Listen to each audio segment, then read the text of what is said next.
O Honda NSX. Um veículo japonês que representa o ápice da elegância e sofisticação no design de carros. O carro favorito de Ayrton Senna, que inclusive contribuiu para o seu desenvolvimento. Um veículo de rua com tração traseira e motor no meio, exatamente como nos carros de Fórmula 1. O Chevrolet Corvette ZR-1C4. Um carro esportivo com tecnologia da Lotus, incluindo seu potente motor V8, sistema de gerenciamento de ar, freios e direção. Um modelo superior em todos os aspectos a todos os outros modelos do lendário esportivo americano lançados até então, com seu lendário motor LT5 V8 de 375 cavalos e visual esportivo arrojado. O Dodge Viper RT-10 SR1. Um monstro de potência bruta, com seu motor V10 desenvolvido pela Chrysler, originalmente para uso em caminhonetes, e aperfeiçoado por ninguém mais, ninguém menos do que a Lamborghini, para reduzir seu peso e torná-lo adequado para uso em um carro esportivo. Uma máquina de velocidade cujo motor 8.0 V10 de 400 cavalos e câmbio de 6 marchas era capaz de ir de 0 a 100 km por hora em 4.5 segundos. A Ferrari 512 TR. Um dos esportivos mais clássicos da Ferrari, baseado na Testarossa, com um design elegante, glorioso motor 4.9 F12 de 428 cavalos, motor no meio e tração traseira, um dos maiores ícones da lendária companhia italiana.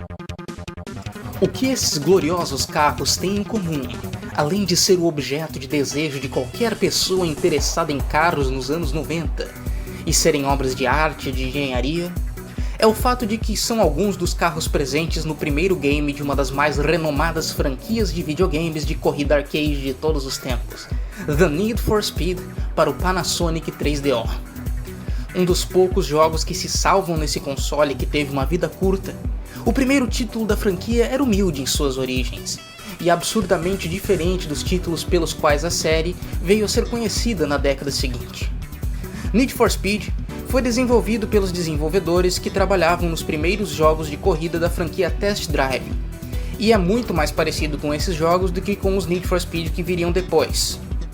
A proposta do jogo é bastante simples, você tem 8 carros esportivos lendários para escolher, com os quais você desafia um cara bem irritante, típico de filmes dos anos 90, para um duelo de velocidade em belas estradas.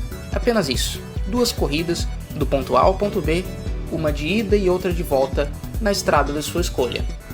Cada corrida que você vence, um pequeno vídeo do seu rival enchendo seu saco toca.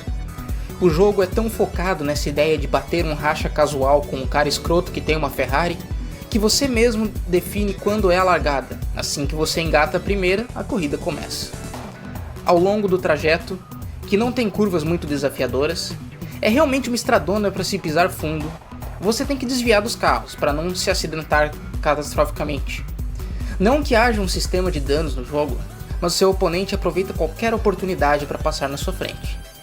Além do seu oponente, tem os carros da polícia, totalmente patéticos que não prendem você, apenas enchem o saco e desistem de te perseguir em questão de segundos. Nada comparável à polícia brutal do Need for Speed Hot Pursuit que viria alguns anos depois. Os gráficos do jogo são bonitos considerando o ano de lançamento e a plataforma. Considerando que foi lançado apenas um ano depois de Ridge Racer e apresenta modelos de carros mais detalhados e texturas melhores, o jogo ainda recebeu 2 ports para DOS com gráficos ainda melhorados.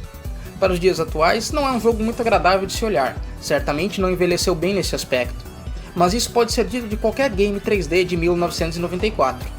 Um detalhe charmoso é a visão de cockpit 2D interna, característica que herdou dos Test Drive.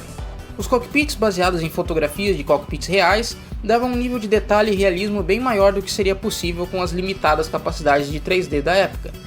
E ainda é mais legal do que não oferecer cockpit nenhum, sendo portanto uma escolha inteligente para esse jogo. A física do jogo certamente pode ser considerada arcade nos padrões atuais. Praticamente não existe necessidade de usar o freio nas curvas mais apertadas. Soltar o acelerador é suficiente.